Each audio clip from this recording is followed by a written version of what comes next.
അപ്പോൾ pickles making അല്ലെങ്കിൽ അച്ചാർ നിർമ്മാണം എന്ന് പറയുന്നത്, അച്ചാർ നിർമ്മിച്ച് വിപണനം നടത്തുക എന്ന് പറയുന്നത് എന്താണ്? ഒരു സ്വയം തൊഴിൽ പ്രോജക്റ്റ്. അപ്പം നിങ്ങൾ സ്വന്തമായി ഒരു സ്ഥാപനം തുടങ്ങുകയാണ്. അപ്പോൾ അതിനായിട്ട് നമ്മളൊരു ബാങ്കിൽ ചെല്ലുമ്പോൾ ആ ബാങ്കുകാർക്ക് എന്ത് വേണം?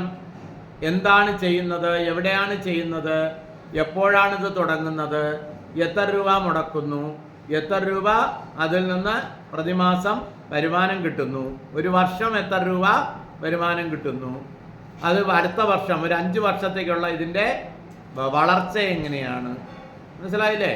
തുടങ്ങിയ കാര്യങ്ങളൊക്കെ എഴുതി തയ്യാറാക്കുന്ന ഒരു രേഖയുടെ പേരാണ് എന്ത് പറയുന്നത്? പ്രോജക്റ്റ്. അപ്പോൾ അതിനകത്ത് നിങ്ങളെ സ്കൂളിലൊക്കെ പ്രോജക്റ്റ് എഴുതി കൊടുത്തിട്ടില്ലേ? ആമുഖം, ഒരു ഇൻട്രഡക്ഷൻ വേണം അല്ലേ?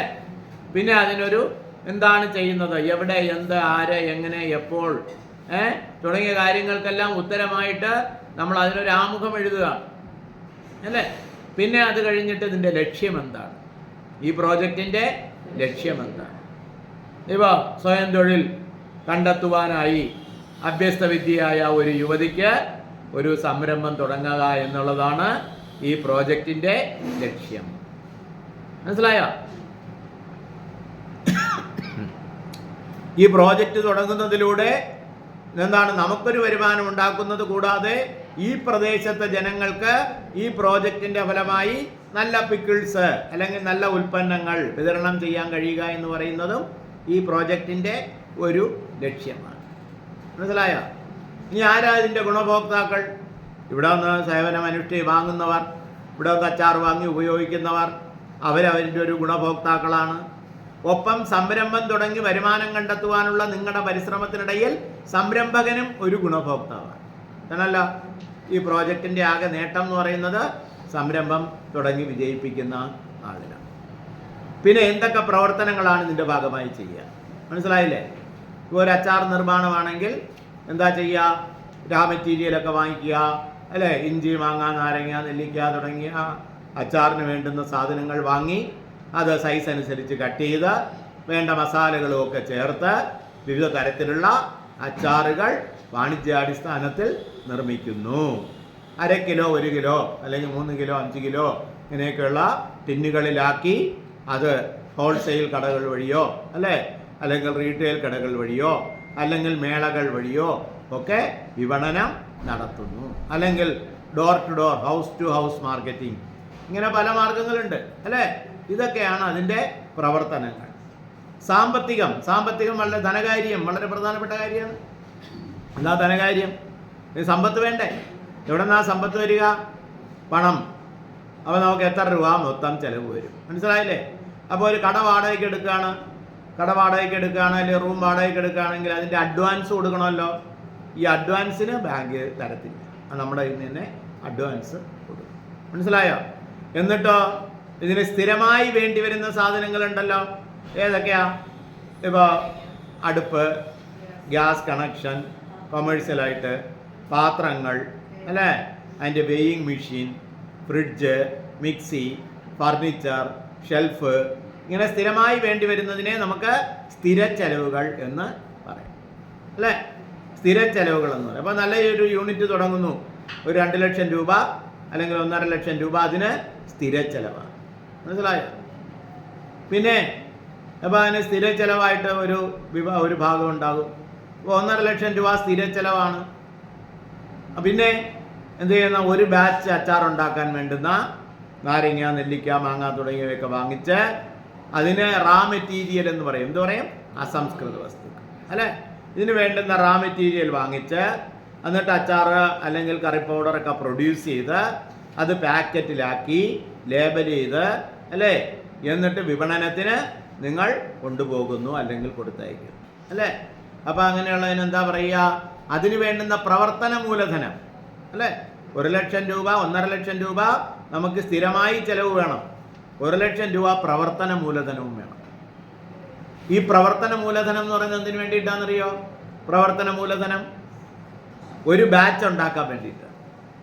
ഉദാഹരണമായിട്ട് ഒരു റാ മെറ്റീരിയലൊക്കെ ഒരു 10 ദിവസം കൊണ്ട് വാങ്ങിച്ച് ഒരു 20 ദിവസം കൊണ്ട് നിങ്ങൾ അച്ചാറുണ്ടാക്കി എല്ലാം കൂടെ ഒരു 30 ദിവസം കൊണ്ട് അച്ചാറ് ഇത്ര പാക്കറ്റ്, 500 പാക്കറ്റ്, 600 പാക്കറ്റ്, 1000 പാക്കറ്റ് റെഡിയാവുന്നു, അല്ലെങ്കിൽ ബോട്ടിൽ റെഡിയാക്കുന്നു. മനസ്സിലായോ?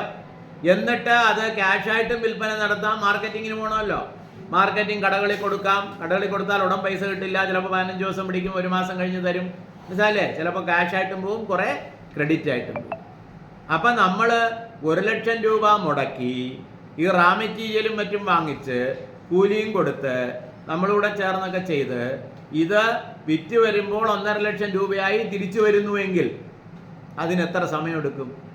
ചിലപ്പോൾ 2 മാസമോ 3 മാസം. അതിനെയാണ് ഒരു വർക്കിംഗ് ക്യാപിറ്റൽ സൈക്കിൾ എന്ന് പറയുന്നത്. അപ്പോൾ ഒരു വർഷം എത്ര പ്രാവശ്യം നടക്കും? 4 പ്രാവശ്യം അല്ലെങ്കിൽ 5 പ്രാവശ്യം വർക്കിംഗ് ക്യാപിറ്റൽ സൈക്കിൾ ഉണ്ടാവും. ഒരു പ്രാവശ്യത്തേക്ക് വേണ്ടിയിട്ടുള്ളതാണ് ബാങ്ക് തരുന്നത്. ഒരു പ്രാവശ്യത്തേക്ക് വേണ്ടി വരുന്ന വർക്കിംഗ് ക്യാപിറ്റലിന് ആവശ്യമായ തുകയാണ് ആര് തരുന്നത്?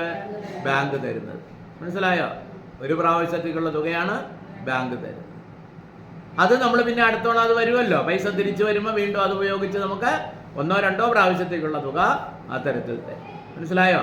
അപ്പോൾ ഇതിനകത്ത് സ്ഥിര ചെലവുണ്ട്, പ്രവർത്തനമുണ്ട്. അപ്പോൾ 2.5 ലക്ഷം രൂപ ചിലവാക്കി തുടങ്ങുന്നു. അപ്പം നിങ്ങൾ എത്ര മുടക്കും? ഏത് പ്രോജക്റ്റിലും 15 മുതൽ 25% വരെ ആര് മുടക്കണം? സംരംഭകൻ മുടക്കണം.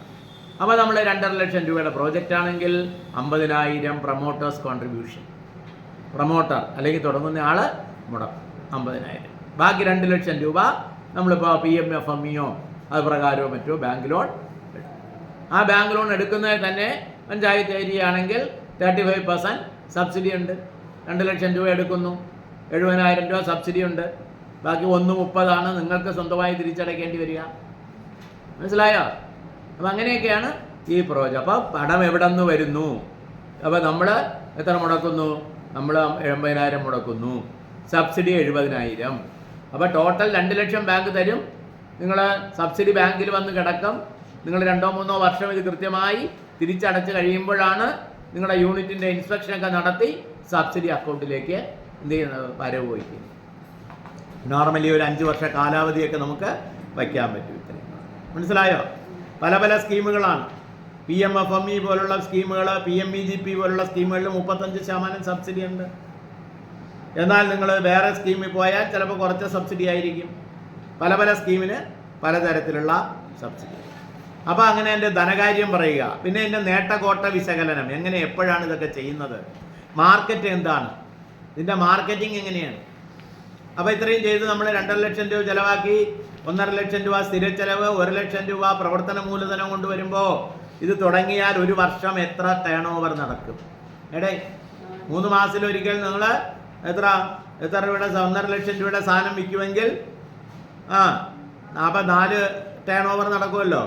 അപ്പോൾ 6 ലക്ഷം രൂപയുടെ കച്ചവടം നടക്കും. മനസ്സിലായോ? അപ്പോൾ 6 ലക്ഷം രൂപയുടെ ബിസിനസ് നടക്കും. 4 ലക്ഷം രൂപ നമുക്ക് ഇതിനകത്ത് ചിലവാകും. 2 ലക്ഷം രൂപ നമുക്ക് ഇതിൽ നിന്ന് ലാഭം കിട്ടും. മനസ്സിലായോ? അപ്പോൾ എത്ര? 12.96 അല്ലേ? 2 ലക്ഷം രൂപ എന്ന് പറയുമ്പോൾ ഒരു 8,300 രൂപ ഒക്കെ ലാഭം. അപ്പോൾ 2 ലക്ഷം ആകുമ്പോഴോ എത്രയാണ് കിട്ടുക? നമ്മളിപ്പോൾ ഒരു ശരാശരി എത്ര? 6 ലക്ഷം രൂപ ചിലവ്, 2 ലക്ഷം ചിലവായി, 4 ലക്ഷം രൂപ, 6 ലക്ഷം രൂപ വരവ്, 4 ലക്ഷം രൂപ ചിലവ്, 2 ലക്ഷം രൂപ ലാഭം എന്ന് പറഞ്ഞാൽ ഒരു 8 തൊട്ടും 16 ഒന്നും 17, ഒരു 17,000 രൂപയോളം ലാഭം കിട്ടും. മനസ്സിലായോ? 17,000 രൂപ ലാഭം കിട്ടിയാലോ ബാങ്കിൽ നിന്ന് 2 ലക്ഷം രൂപ ലോൺ എടുക്കണില്ലേ? അപ്പോൾ അതൊരു 10-11% ആണെങ്കിൽ ശരാശരി 2,300 വെച്ച് അടയ്ക്കണം, 4,600 രൂപ വെച്ച് അടയ്ക്കണം. അപ്പോൾ 18,500 രൂപ കിട്ടും. 4,500 രൂപ ബാങ്കിലടയ്ക്കും. ബാക്കി 12 രൂപ, 13 രൂപ, 13,000 രൂപ നമുക്കൊരു ലാഭം. ഇങ്ങനെയുള്ള ഒരു കണക്കാണ് നമുക്ക് കൃത്യമായി ബാങ്കിന് പ്രോജക്റ്റിൻ്റെ ഭാഗമായി കൊടുക്കുന്നത്. അപ്പോൾ ബാങ്കിൽ അടയ്ക്കേണ്ടതിൻ്റെ എത്ര ഇരട്ടിയാണ് നമുക്ക് ടോട്ടൽ ലാഭം? 4,500 രൂപ അടയ്ക്കണം. ഒരു 4 ഇരട്ടിയോ 3 ഇരട്ടിയോ ഒക്കെ ടോട്ടൽ. അതിനെയാണ് ബാങ്കുകൾ പറയുന്നത് ഡെറ്റ് സർവീസ് കവറേജ് റേഷ്യോ എന്ന് പറയുന്നത്. അതായത് നിങ്ങളുടെ ഡെറ്റ്, കടം, അത് സർവീസ് ചെയ്യാനായി നിങ്ങളുണ്ടാക്കുന്ന ടോട്ടൽ ലാഭം, അതും ടോട്ടൽ ലാഭവും അടയ്ക്കുന്നതും തമ്മിലുള്ള അനുപാതത്തിനെയാണ് ഡെറ്റ് സർവീസ് കവറേജ് റേഷ്യോ. അത് 4 കൂടാൻ പാടില്ല. മനസ്സിലായില്ലേ? ഒരാൾ 50,000 രൂപ ലാഭം ഉണ്ടാക്കി, 25,000 ബാങ്കിലടച്ചു, ബാക്കി 25,000 എന്ന് പറയുമ്പോൾ ഡെറ്റ് സർവീസ് കവറേജ് റേഷ്യോ 2. ഒരാൾ 30,000 രൂപ ലാഭം ഉണ്ടാക്കി, 10,000 രൂപ ബാങ്കിലെ ലോൺ തിരിച്ചടച്ചു. അപ്പോൾ ഡെറ്റ് സർവീസ് കവറേജ് റേഷ്യോ 3. മനസ്സിലായോ? എന്നിട്ട് നമ്മളിതെല്ലാം പറയുന്നു, ഈ പ്രൊമോട്ടർക്ക് ഇതിൽ താല്പര്യം എങ്ങനെ, ഈ പ്രൊമോട്ടർക്ക് ഈ ബിസിനസ് നടത്താനുള്ള കഴിവുണ്ടോ? അപ്പം നമ്മൾ എന്ത് ചെയ്യും? നമ്മൾ അതിനകത്ത് സ്ഥാപിക്കേണ്ടത്, അപ്പം നിങ്ങൾക്ക് പറയാം ഇന്നൊരു സ്കിൽ ട്രെയിനിങ് ലഭിച്ചിട്ടുണ്ട്, അതിലൂടെ ഇത് ശാസ്ത്രീയമായി അല്ലേ അച്ചാർ നിർമ്മാണം പഠിച്ചിട്ടുണ്ട്, ITI സർട്ടിഫിക്കറ്റ് നേടിയിട്ടുണ്ട്, കഴിഞ്ഞ 5 വർഷമായി 6 വർഷമായി 3 വർഷമായി ഈ ഫീൽഡിൽ നിൽക്കുന്ന തൊഴിൽ പരിചയം ഉണ്ട്. മനസ്സിലായില്ലേ?